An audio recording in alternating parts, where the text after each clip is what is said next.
Welcome back to the new series on the law of visualization. ये एक 4 से 5 video का सीरीज रहने वाला है और मैं खुद पर्सनली बहुत ही एक्साइटेड हूँ ये सीरीज को लेके क्योंकि ये एक ऐसा टॉपिक है जिससे कि मैं बहुत क्लोजली रिलेट करता हूँ और जिसने कि मेरे लाइफ में बहुत ज़बरदस्त इम्पैक्ट क्रिएट किया है। और इसके पीछे की कहानी मैं आपको सुनाता हूँ, तब आपको पता चलेगा कि क्यों मैं इस कॉन्सेप्ट से इतना क्लोजली रिलेट करता हूँ। एक्चुअली ये जो कॉन्सेप्ट है मुझे 90s में पता चला था, लॉ ऑफ विजुअलाइजेशन। उस time actually I could not even phrase it कि ये लॉ ऑफ विजुअलाइजेशन है। हुआ यूँ था कि we used to live in a very normal modest house और वो टेनेंटेड हाउस था और मेरे फादर का ऑलवेज एक ड्रीम था कि हमें खुद का एक अपना हाउस अपना होना चाहिए। जैसे हम हर एक मिडिल क्लास इंडियंस का होता है कि भाई we all need to own a house. हम बहुत अटैच्ड होते हैं हाउस से।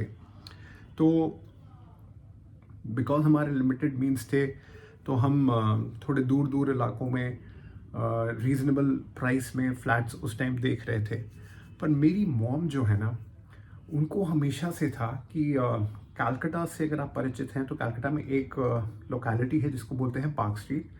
ये बहुत ही पॉश लोकेलिटी में माना जाता है और उनको हमेशा से ड्रीम था कि मैं अगर रहूँगी तो पार्क स्ट्रीट में ही रहूँगी और मैं जब गाड़ी से अपने बिल्डिंग में या अपने फ्लैट में जाऊँगी तो जहाँ मैं उतरूँगी वहाँ पे कोई गेट कीपर आएगा, मेरा दरवाज़ा खोलेगा और मैं उतर के जाऊँगी।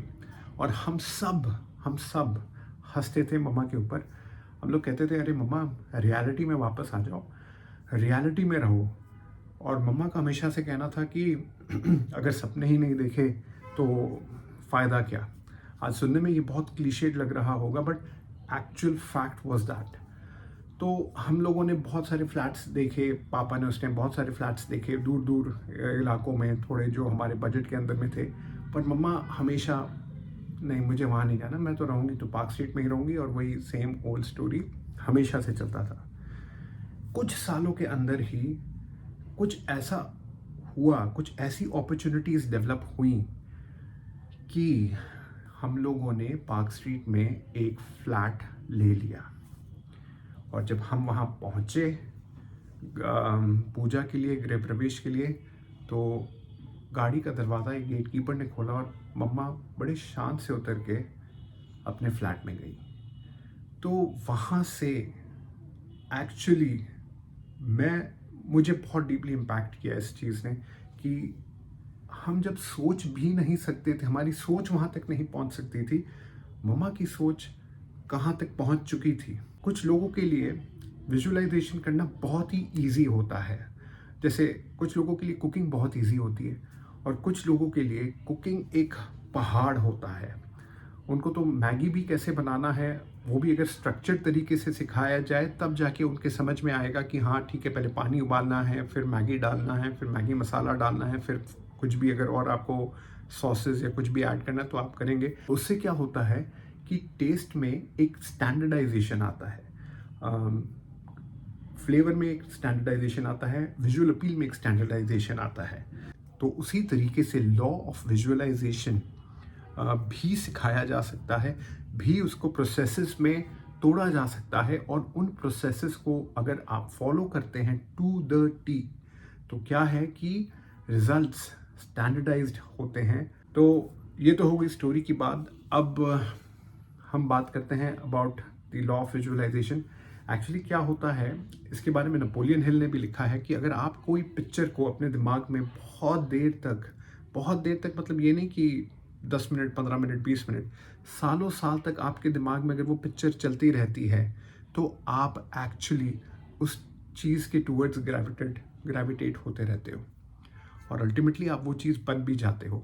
अब इसको आप पॉजिटिवली भी ले सकते हो, इसको आप नेगेटिवली भी ले सकते हो। अगर कोई इंसान सिर्फ ये सोचता जाए कि मेरे साथ कुछ बहुत बुरा होने वाला है, या मेरी तबीयत ख़राब होने वाली है, या मुझे डायबिटीज़ होने वाला है, या तो मुझे हार्ट अटैक होने वाला है, तो वो जब ये पिक्चर बार बार अपने सबकॉन्शियस माइंड में देखता है तो वो एक्चुअली वही बन जाता है।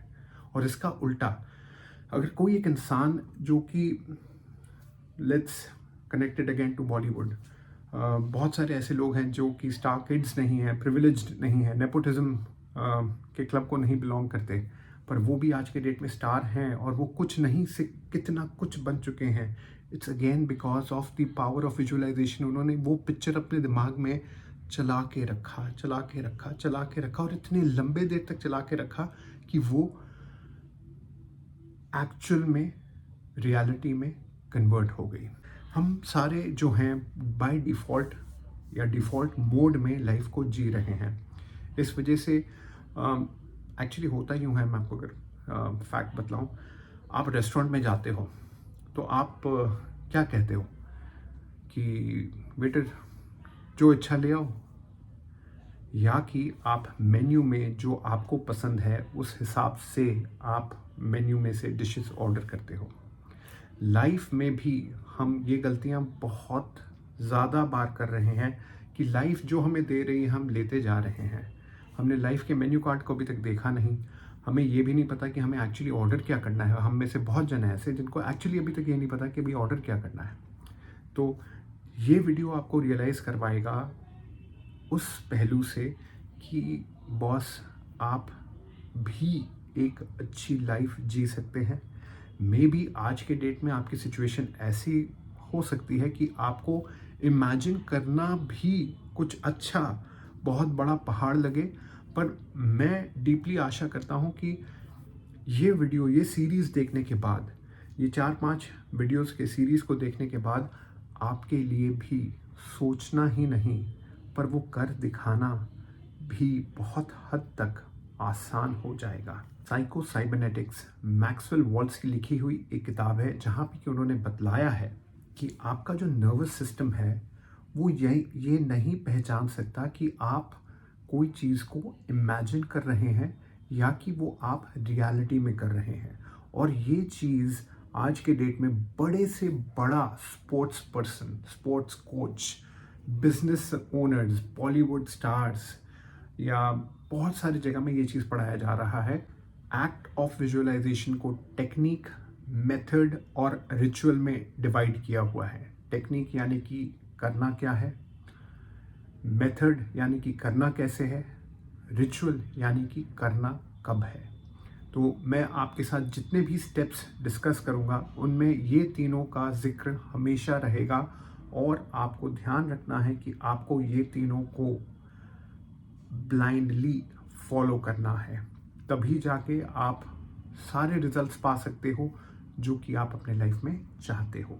अब इससे पहले कि हम ये टेक्निक के बारे में ज़्यादा बात करें, मैं आपसे एक चीज़ कहना चाहूँगा कि आप क्या इंटरेस्टेड हैं अपने लाइफ को चेंज करने में या कि कमिटेड हैं अपने लाइफ को चेंज करने में।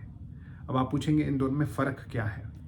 फ़र्क ये है कि अगर मुझे इंटरेस्ट है कि मुझे क्रिकेट खेलना है या कि मुझे मैराथन में दौड़ना है, तो मैं अपने लिए कपड़े लेके आऊँगा, जूते लेके आऊँगा, पानी का बॉटल लेके आऊँगा, सब चीज़ों को ला के इकट्ठा ज़रूर कर लूँगा।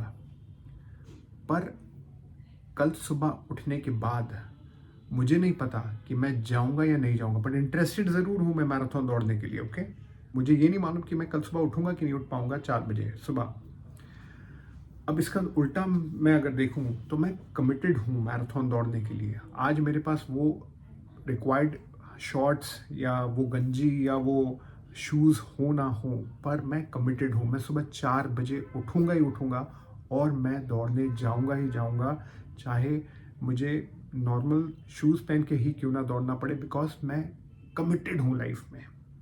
तो अगर तो आप इंटरेस्टेड हैं अपने लाइफ को चेंज करने में, या तो आप कमिटेड हैं अपने लाइफ को चेंज करने के लिए, ये पहले आप समझ लीजिए। बिकॉज जो टेक्निक हम बात करने वाले हैं, इस टेक्निक से बहुत पावरफुल शिफ्ट्स आ सकते हैं आपके लाइफ में।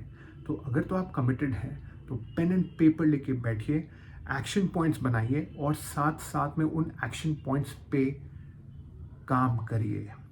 Just don't be interested. Video देखा, अच्छा लगा, बंद कर दिया, 2-4 लोगों के साथ में इसके बारे में बात किया, थोड़ा इंटेलेक्चुअल डिस्कशन किया, फिनिश, वो मत करिएगा। तो लेट्स बिगिन द जर्नी।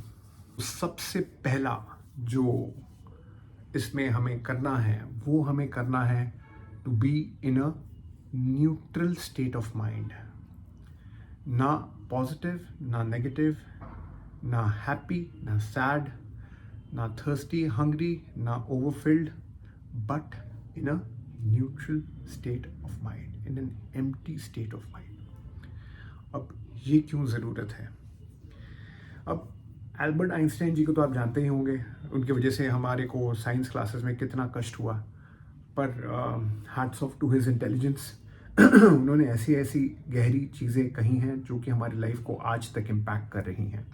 और उनमें से एक चीज़ जो उन्होंने कहा था वो ये था कि जिस माइंडसेट से आपने प्रॉब्लम लाया है लाइफ में, आप उसी माइंडसेट से सल्यूशन नहीं ला पाएंगे।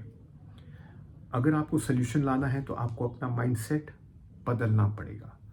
तो माइंडसेट बदलने से पहले जो माइंडसेट का ग्लास पूरा आपने भर के रखा हुआ है, जिसकी वजह से प्रॉब्लम आई है, पहले उसको उड़ेल के ग्लास को खाली कर लेना पड़ेगा। तभी आप चूज़ कर पाएंगे आपको कौन से प्रकार का लिक्विड अपने ग्लास में भरना है, उसका सेवन करना है, जिसके लिए या जिससे आपकी लाइफ में आपकी प्रॉब्लम्स का निवारण हो, उनका सल्यूशन हो, और आप वो लाइफ जिएं जो आप जीना चाहते हैं, by choice not by default.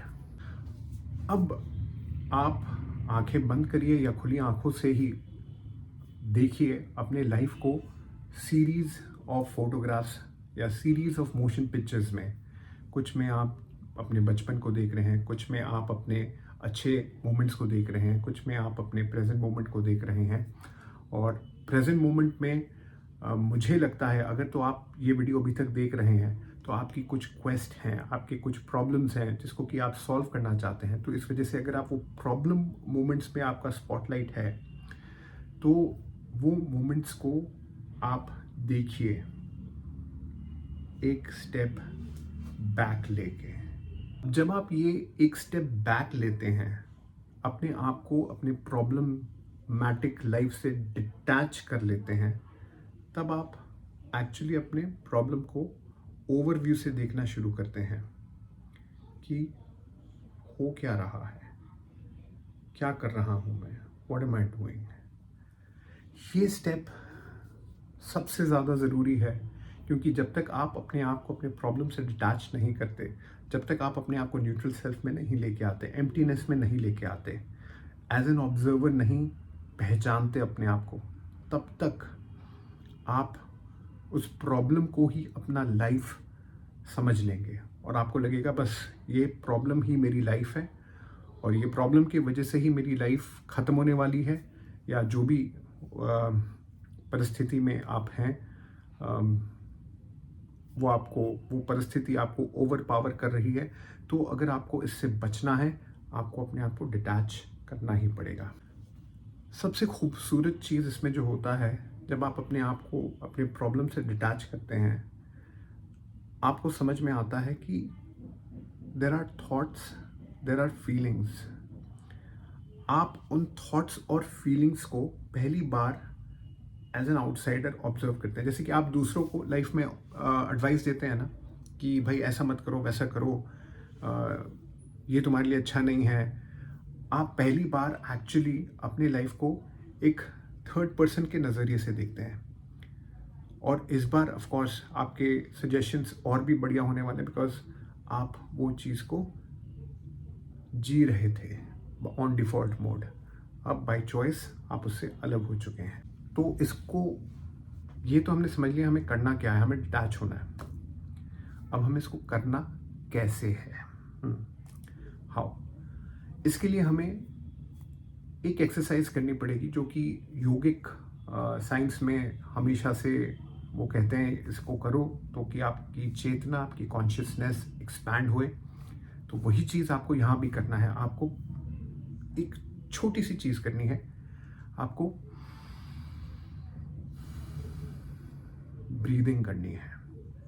Of course on default mode तो सभी ब्रीथ करते हैं, आप बोलेंगे, बट आपको अब कॉन्शियसली ब्रीथ करना है। और नंबर 2, आपको विटनेस करना है अपने ब्रेथ को।